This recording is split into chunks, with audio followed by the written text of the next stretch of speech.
Bismillahirrahmanirrahim. Assalamualaikum warahmatullahi wabarakatuh. Alhamdulillahi rabbil alamin. Alhamdulillahilladzi ja'alana ummatan muhammadiyatan ummatan wasata linakuna syuhada bainan nasi yawmal qiyamah. Alhamdulillahilladzi arsala rasulahu bil huda wa dinil haqq liyudhhirahu 'ala ad-dini kullihi wa kafa billahi shahida. Wa asyhadu an la ilaha illallah wahdahu la syarika lah. Wa asyhadu anna Muhammadan 'abduhu wa rasuluh. Allahumma salli ala sayyidina wa habibina wa syafi'ina Muhammad sallallahu alaihi wa sallama wa ala alihi wa sahbihi wa tabi'in wa tabi'ihi tabi'in wa man tabi'ahum bi ihsanin ila yaumiddin, amma ba'du. Jamaah sekalian yang kami hormati, puji syukur kehadirat Allah Subhanahu wa taala. Pada malam hari ini kita sama-sama dapat melaksanakan salat jamaah, kemudian kita lanjutkan dengan ta'lim. Mudah-mudahan mendapatkan barakah dari Allah Subhanahu wa taala. Salawat berserta salam semoga tetap tercurahkan kepada junjungan kita Nabi Agung Muhammad sallallahu alaihi wasallam. Jamaah sekalian yang kami hormati, insyaallah kita akan lanjutkan ngaji kita terkait kitab Ta'lim Al-Muta'allim. Silahkan dibuka halaman, kalau di yang ini halaman 3. Faslun fi mahiyatil ilmi, sama halaman 3 ya. Kita akan bacakan pelan-pelan, kita terjemahkan pelan-pelan. Yang bawa pulpen, yang bawa pensil, silakan ditulis di kitabnya sebagai bukti, sebagai tanda bahwa kita pernah belajar kitab Ta'lim Al-Muta'allim. Siapa tahu waktu senggang ketika di rumah kita pegang lagi bukunya, kita baca-baca lagi, dan kita mengingat-ingat kata-kata, makna-makna yang sudah dipelajari, sehingga sedikit demi sedikit tanpa terasa kita sudah bisa membaca Arab dan mengetahui makna-makna bahasa Arab, insyaallah. Faslun, adapun ini itu pasal, atau gini aja lah, faslun, pasal, biar nggak kepanjangan. Pasal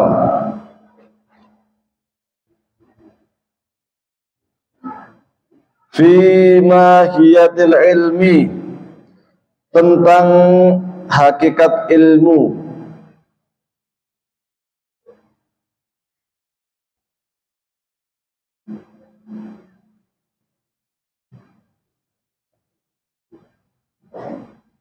Wal fikhi, dan fikih.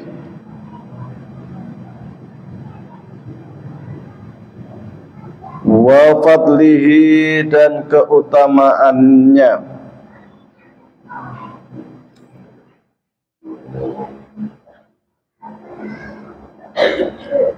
Qala, telah bersabda siapa Rasulullah sallallahu alaihi wasallam,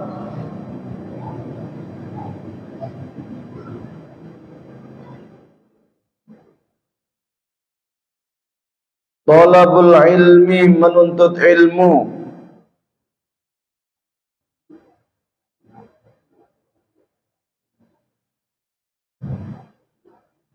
talabul ilmi, adapun menuntut ilmu, itu faridatun, wajib.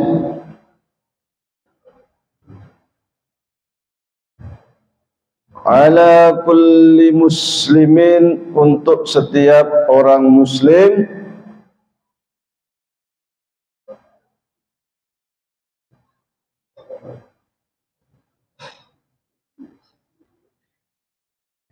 wa muslimatin, dan muslimah.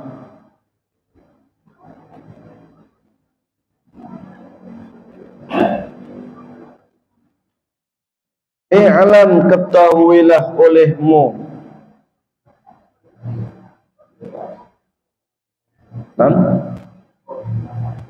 Ya, lanjutannya. Oh, beda ya?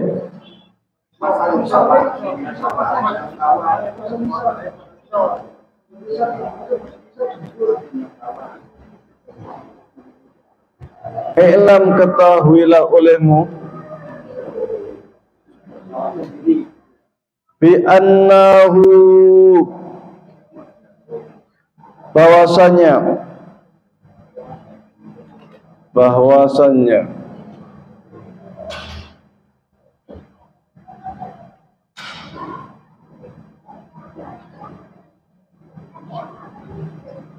la yuftaradu, tidak diwajibkan,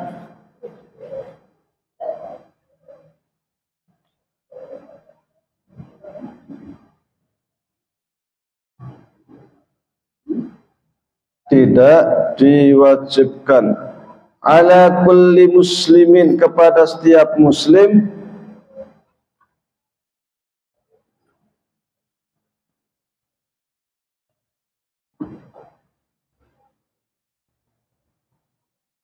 itu talabu kulli ilmin, mencari semua cabang ilmu.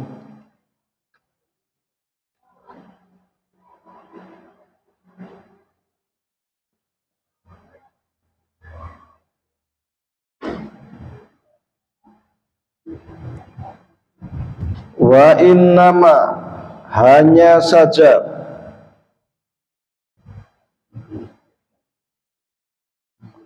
wa innama, hanya saja, yuftaradu, diwajibkan,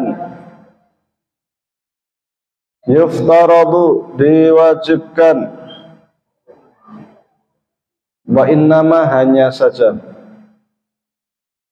atau namun, alaihi, atasnya,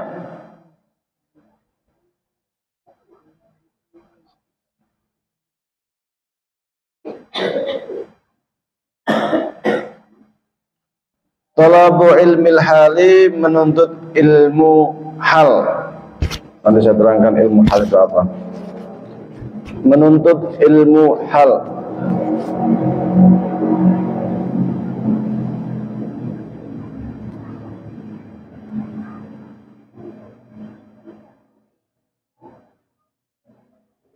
Kama yuqalu, sebagaimana dikatakan,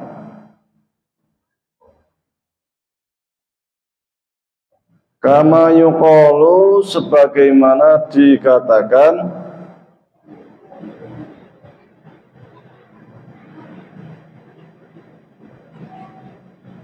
afdalul ilmi,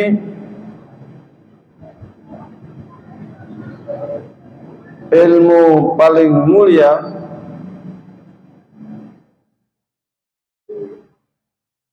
afdalul ilmi, adapun ilmu paling mulia,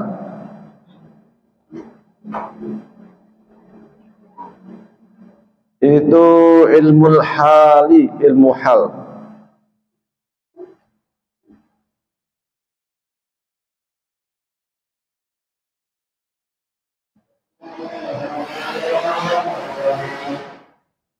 Wa afdalul amali, dan sebaik-baik amal, wa afdalul amali, dan adapun sebaik-baik amal,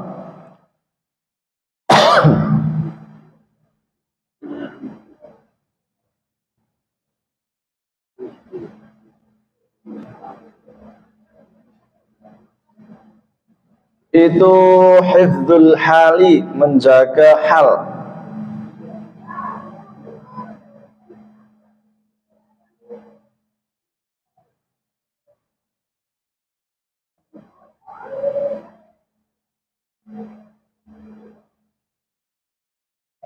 wa yuftaradu dan diwajibkan.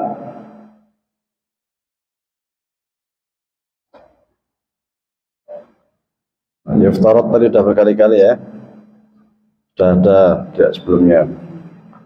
Alal muslimi, kepada setiap muslim,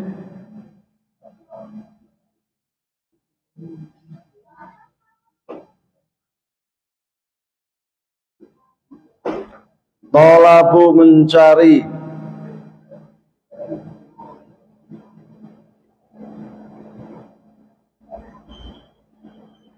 kalau kecepatan bilang ya, ma sesuatu,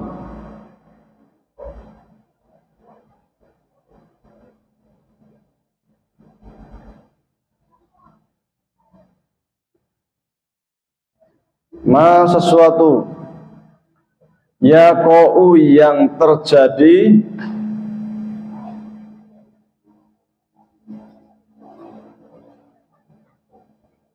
yang terjadi,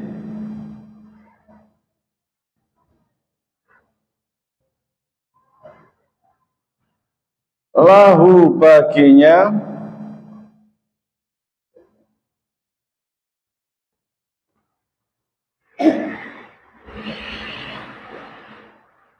lahu baginya fi ayyi halin kana, dalam kondisi apapun, dalam kondisi apapun.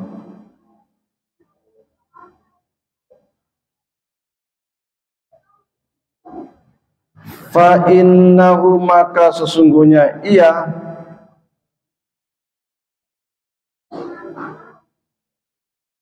fa innahu, maka sesungguhnya ia,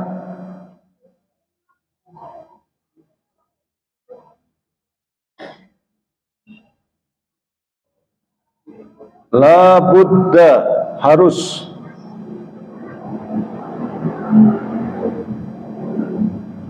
la budda, harus, lahu baginya,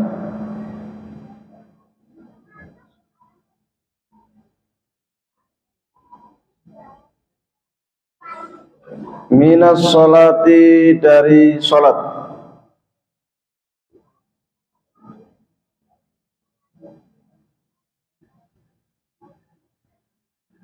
fayuftaradu, maka diwajibkan, tadi sudah yuftarad, alaihi, atasnya,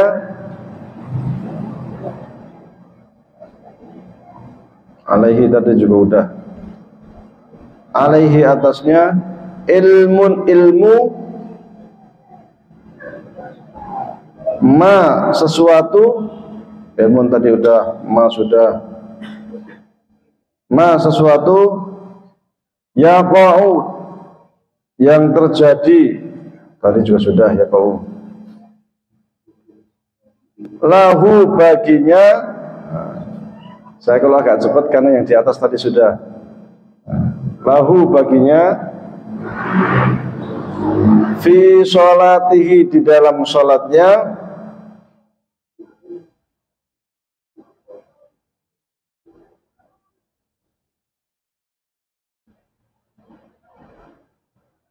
biqadri, seukuran,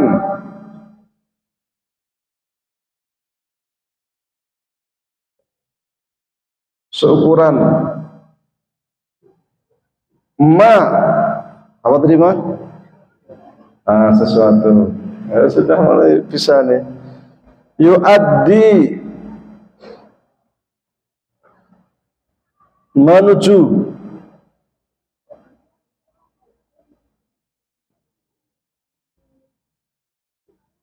bihi, dengannya,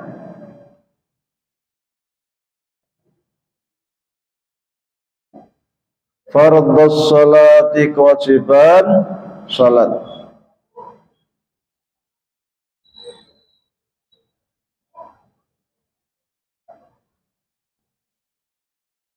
wajibu, dan wajib,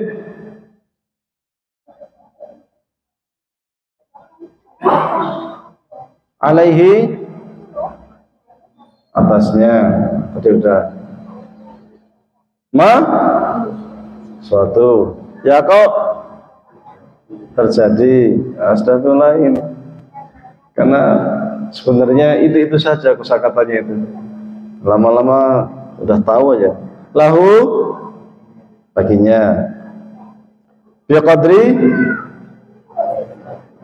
seukuran ma sesuatu yu'addi menuju. Ini persis kata-kata yang sebelumnya. Bihi dengannya. Iqamatul wajib melaksanakan kewajiban. Iqamatul wajib melaksanakan kewajiban. Li'anna karena sesungguhnya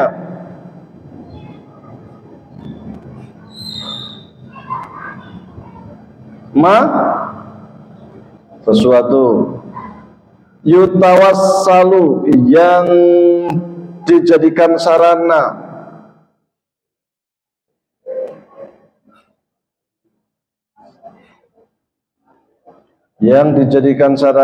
sarana bihi apa bihi dengannya iqamatil fardi melaksanakan kewajiban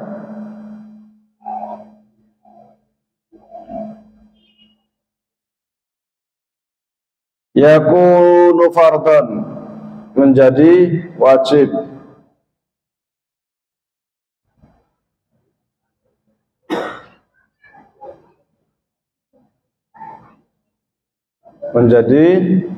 wama dan ma sesuatu yutawassalu apa yutawassalu dijadikan sarana ya tadi sudah bihi dengannya ila iqamatil wajibi. Ini bukan iqamata ya, ini salah itu iqamati ada ila. Kalau ada yang harokatnya iqamata itu salah. Ila iqamatil wajibi untuk melaksanakan kewajiban yakunu wajiban maka ia menjadi wajib.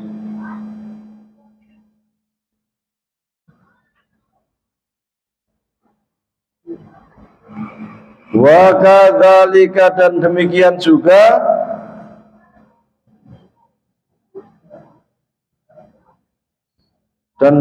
juga fis shaumi dalam puasa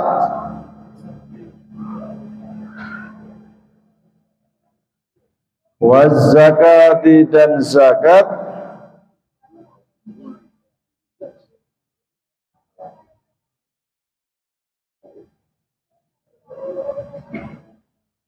ingkana jika ia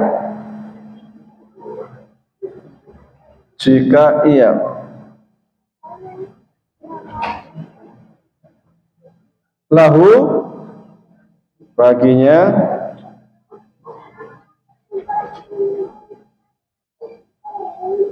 malun harta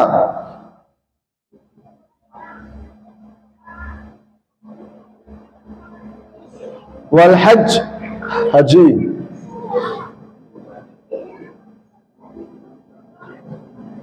in wajaba jika wajib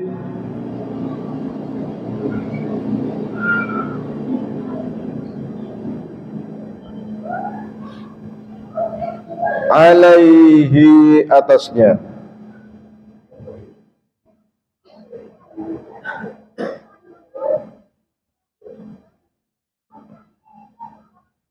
wa kadzalika dan demikian juga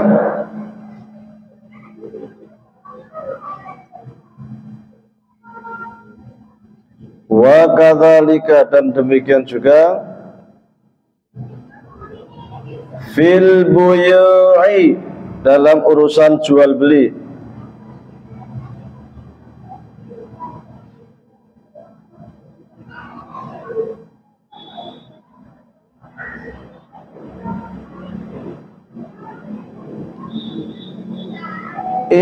Ingkana, jika ia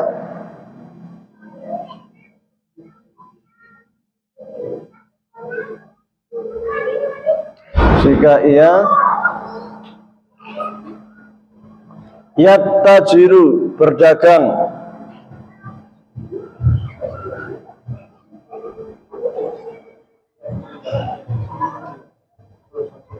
minat tijarati, dari perdagangan.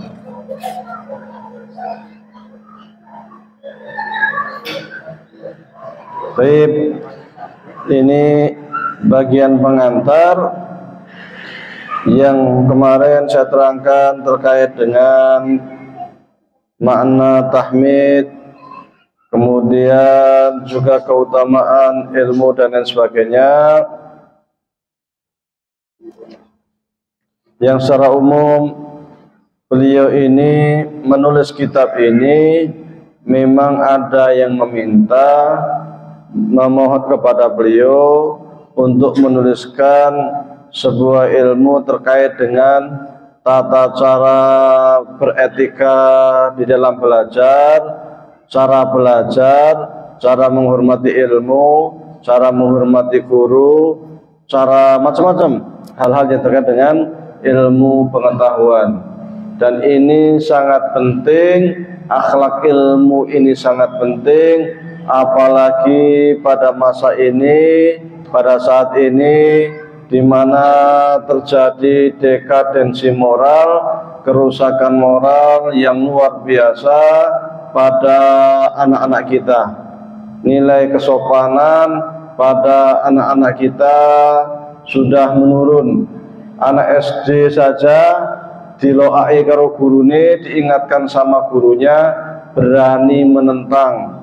Anak SMP apalagi, SMA apalagi, terkait dengan ilmu kurang menghargai ilmu, kurang menghargai gurunya.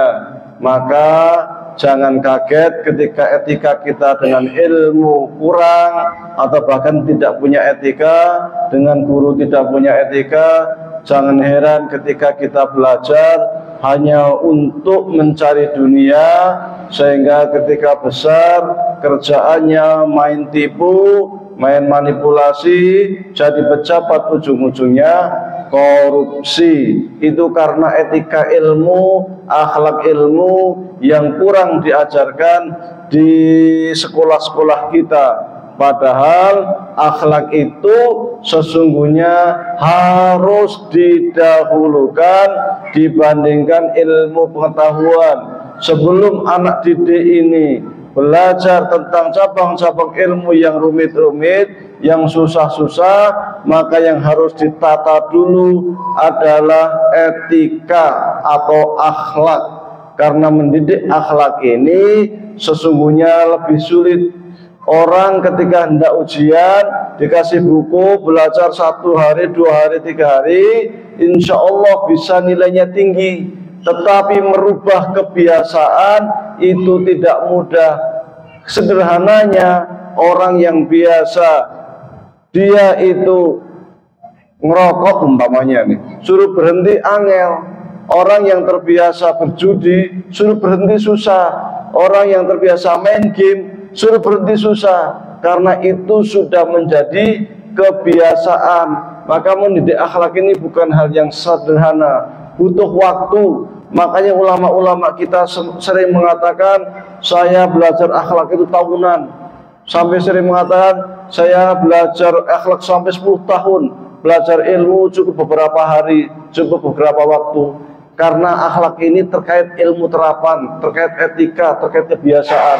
Dan Rasulullah SAW diutus itu innama bu'istu liutammima makarimal akhlak. Saya diutus itu memang untuk menyempurnakan akhlak, untuk ngajari akhlak. Maka di dalam Islam ajaran akhlak itu sangat lengkap, terkait akhlak dengan diri sendiri. Dengan diri sendiri pun ada akhlak.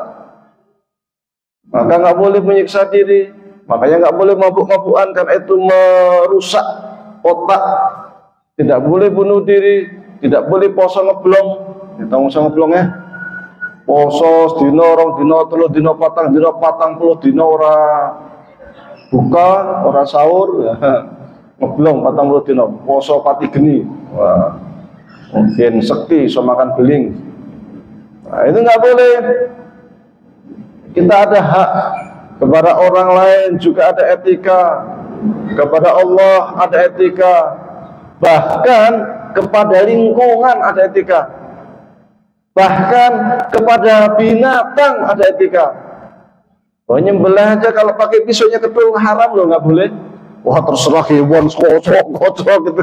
Nggak boleh nyiksa binatang itu. Ada akhlak semua. Harus baca bismillah, harus baca bismillahirrahmanirrahim. Kalau nggak baca bismillah ini jadi bangkai, haram dimakan. Semua ada etikanya. Maka kemudian pemerintah juga membuat etika aturan lalu lintas, sehingga mobil motor nggak saling serobot, biar ada etikanya di jalan. Maka ada sekelompok santri yang meminta kepada beliau untuk menuliskan buku khusus tentang etika ilmu. Maka beliau tulislah buku ini menjadi pegangan kita supaya kita beretika. Buku ini ditulis sudah lama, ratusan tahun silam, tetapi seakan-akan masih baru kemarin ditulis. Masih sangat layak, masih up to date, masih hangat. Luar biasa beliau ini. Bab pertama yang perlu sampaikan tentang hakikat ilmu. Apa itu ilmu? Apa itu al-fiqhu? Fikih ini kalau di dalam istilah ulama kita ada dua makna. Fikih ini artinya bisa jadi ilmu pengetahuan. Jadi kalau kalian tafaqquh fiddin, supaya engkau itu ya tafaqquh, memperdalam ad-din, ilmu agama. Ilmu agama apa saja, tidak berarti fikih, bisa tafsir, bisa hadis, bisa ulumul Quran, bisa macam-macam. Itu termasuk ya tafaqquh fikih. Cuman kemudian arti fikih mulai menyempit. Arti kedua, sehingga fikih terkadang menjadi sebuah cabang ilmu khusus namanya ilmu fikih. Tetapi fikih secara umum itu artinya al-fahmu, pemahaman. Ketika kita memahami apapun, ilmu apapun, berarti kita ya tafaqquh fiddin. Kita memperdalam ilmu pengetahuan. Nuntut ilmu, kata Rasulullah SAW, thalabul ilmi faridah, wajib. Apa itu wajib? Wajib itu adalah segala sesuatu yang harus kita laksanakan. Sekiranya kita tidak melaksanakan kewajiban itu, maka kita berdosa. Wajib ala kulli muslimin, bagi setiap muslim. Maka jangan kaget ketika ayat yang pertama kali turun terkait dengan ayat ilmu. Saking pentingnya ini, saking wajibnya. Nabi Adam dicipta langsung dikasih ilmu. Wa 'allama Adam al-asma'a kullaha, kasih ilmu pengetahuan. Karena memang wajib. Bahkan ketika Allah Subhanahu wa ta'ala menciptakan langit bumi seisinya, sebelum diciptakan langit bumi seisinya, apa yang diciptakan oleh Allah Subhanahu wa ta'ala? Di antara yang diciptakan awal-awal itu apa? Bukan bumi, bukan langit, bukan manusia, bukan pertumbuhan, bukan hewan-hewan. Tapi apa? Kolam. Apa kolam? Nun wal qalami wa ma yasturun. Pena. Pena coba. Kenapa? Karena pena ini menjadi sarana ilmu, sarana nulis. Maka nanti di bab belakang diwanti-wanti sama penulis buku ini. Kalau kita belajar jangan lupa untuk membuat dua hal. Satu pena, yang dua buku tulis. Kenapa yang diciptakan setelah pena? Suhuf. Apa itu suhuf? Buku. Jadi sebelum Allah itu ciptakan langit bumi, sebelum Allah ciptakan manusia, sebelum Allah ciptakan tumbuhan, air dan lain sebagainya, Allah ciptakan pena, Allah ciptakan buku. Ini sarana buku. Kemudian Allah perintahkan kepada pulpen, kepada pena, wahai pena, tulis di buku apa yang akan terjadi sampai hari kiamat, termasuk manusia. Si fulan ini kapan akan dilahirkan, umurnya berapa, jatah rezekinya berapa, meninggalnya kapan, meninggalnya di mana, kondisinya bagaimana, tulis lengkap. Pertanyaannya, emang Allah lupa sehingga harus nulis? biar nggak lupa, kemudian Allah ciptakan pulpen sama buku itu suruh nulis. Tidak, Allah itu nggak akan lupa, tapi ngasih tahu kita. Penting loh yang namanya ilmu, penting loh yang namanya punya pulpen, penting loh yang namanya mencatat, menulis. Maka jangan sekali-kali kita itu mengandalkan otak. Wah, senyum sekaligus kurung pisan apal. Oh, jangan gitu. Allah tidak mengajarkan demikian. Allah mengajarkan pakai pulpen, tulis. Sekelas Imam Syafi'i yang sekali baca hafal, itu penulis. Imam Bukhari, Imam Muslim yang cerdas-cerdasnya luar biasa, nulis. Dan itu bagian dari yang diajarkan Allah kepada kita. Menulis, karena menulis menjadi sarana mengikat ilmu. Kalau kita lupa buka bukunya, kenapa terus? Oh iya, ingat lagi waktu belajar. Oh ini, ingat lagi kan itu. Jadi mengikat ilmu. Tapi kalau hanya mengandalkan ingatan, pas lupa, bingung, kita nggak punya ikatan. Di mana ya? Apa ya? Mau nanya teman-temannya jauh, udah meneh kan? Nah, tapi kalau ini, oh langsung. Apalagi kemudian tiba-tiba disuruh besok itu di masjid Uswatul Hasanah kosong ya Ustadznya. Udah kamu yang gantiin. Oh, langsung ingat, dulu saya pernah belajar di Masjid Uswatul Hasanah, kitab Ta'lim Muta'alim. Wah, catatannya Seono ini. Tak isi ini aja lah, gitu. Ingat-ingat dulu belajarnya begini, ada gambar saya isi ini. Dan ini catatan. Makanya kalau kita melihat ulama-ulama terdahulu itu, bukunya penuh dengan tulisan. Karena apapun yang dia ini ditulis. Dan tulisan ini menjadi tradisi umat Islam. Maka ketika kita lihat, kalau di Timur Tengah, yang namanya karya ulama kita, Masya Allah, berjilid-jilid, banyak sekali. Tafsir dari semua model. Tafsir yang pakai hadis, tafsir yang pakai pemikiran, tafsir yang pakai filsafat, tafsir tasawuf, tafsir yang pakai bahasa, semacam-macam tafsir kok itu macam-macam, banyak sekali. Hadis, syarah hadisnya juga macam-macam.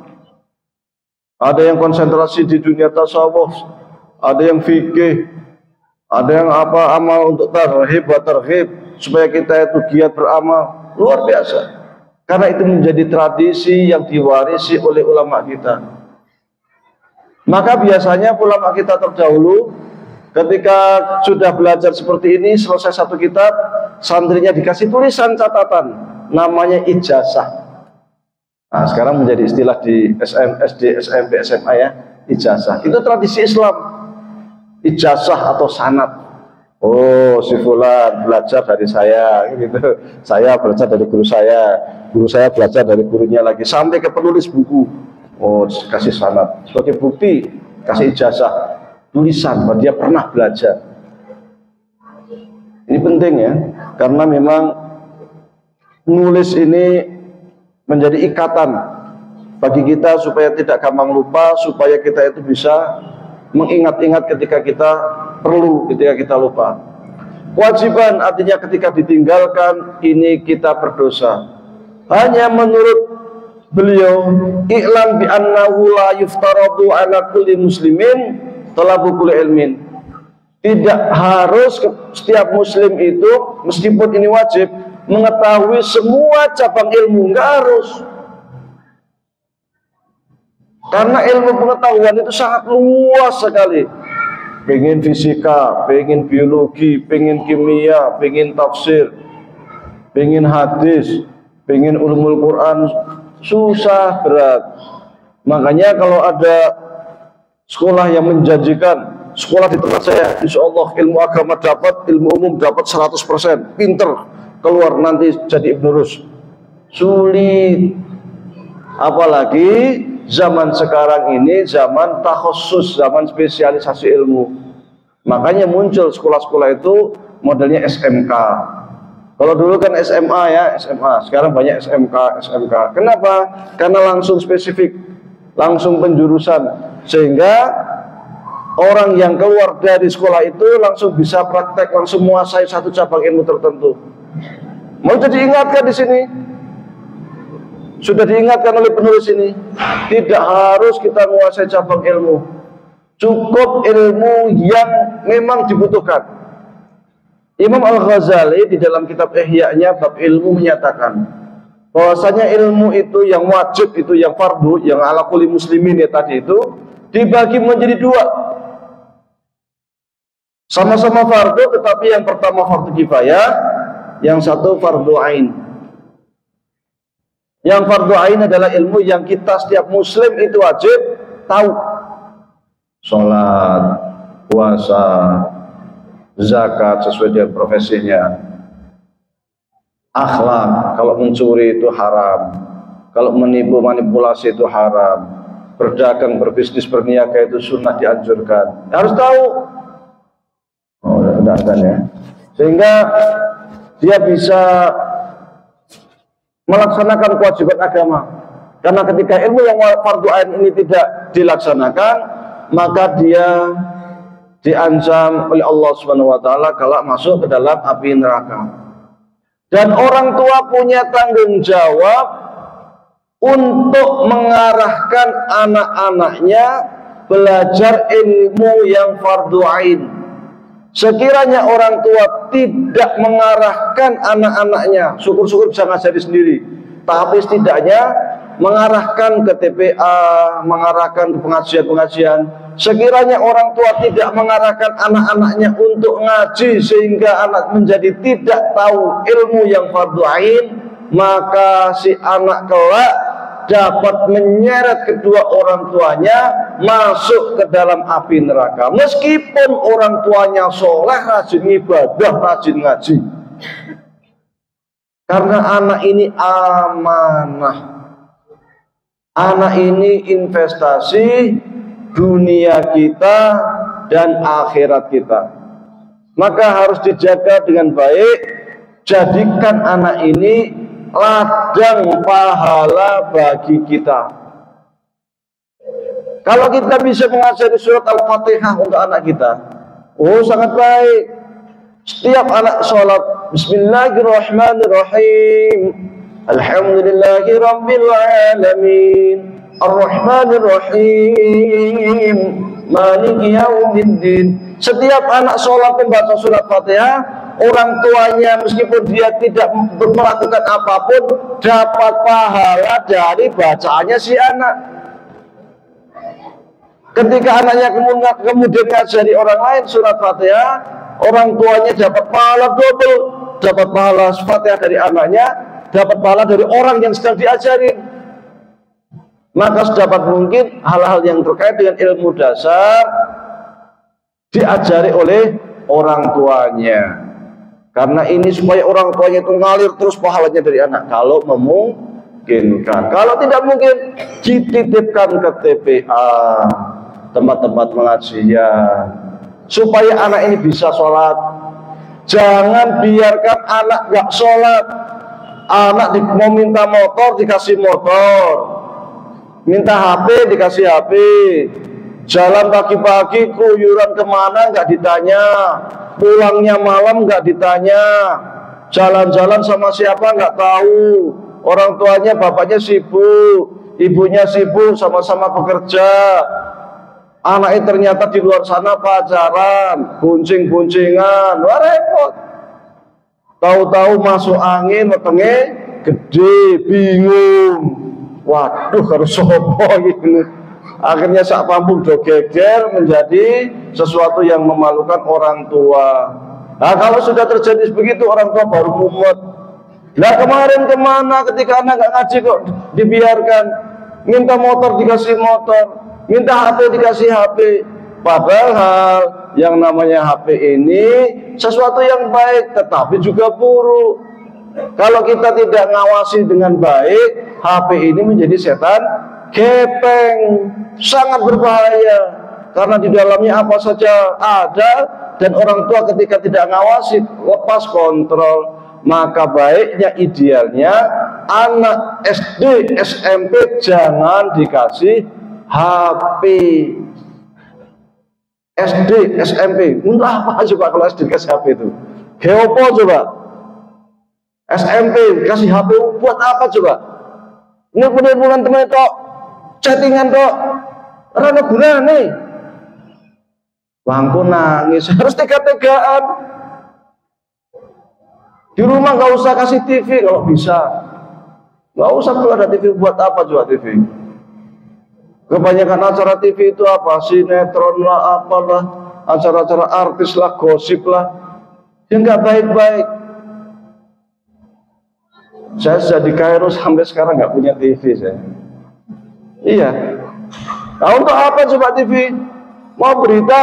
Lo berita sekarang nonton di HP juga bisa, di YouTube juga bisa, pakai HP. Mau nonton debat capres bisa. Kalau orang tua kan dengan HP bisa mengendalikan. Oh saya mau nonton debat capres, saya bisa. Nah, anak kecil, ujung-ujungnya ditonton gosip, ya ditonton sinetron, paling mbok-mbok, sinetronnya apa gitu. Nah, kan gitu. Apalagi nanti mau Ramadan, sinetronnya Ramadan, malah Ramadan sinetronnya api-api kan. Tapi api-api ya tenang apa? Ya tenang rebutan waris, tenang percekcokan keluarga, mau api. Mengajarkan kita ghibah, mengajarkan kita berebut warisan, mengajarkan kita berkelahi antar saudara. Sinetron kita kan kayak gitu. Kalau sinetron Mesir masih mending. Kalau Ramadan, sejarah tentang Ibnu Taimiyah, sejarah tentang Salahuddin Al-Ayyubi, sejarah para sahabat, sejarah para imam, Imam Syafi'i, Imam Hanafi. Jadi kita jadi tahu sejarah, oh Imam Hanafi kayak gini, oh yang namanya Imam Syafi'i kayak gini, oh Imam Malik kayak gini, oh Salahuddin dalam berjuang melawan tentara salib begini. Kita jadi paham. Nonton sinetron tapi dapat ilmu. Ada kita sinetronnya agama tapi ceritanya jadi ada yang cerita jadi kiainya tapi kiainya ngajinya orang karu-karuan. Nah, namanya juga artis kan. Nah, sesuatu yang mungkin tidak terjadi di dunia Arab. Tapi intinya hati-hati. Baik, kita potong dulu sholat terkait nanti ilmu hal dan ilmu yang fardu kifayah kita lanjutkan setelah sholat. Aqulu qouli hadza wa astaghfirullah li wa lakum. Assalamualaikum warahmatullahi wabarakatuh.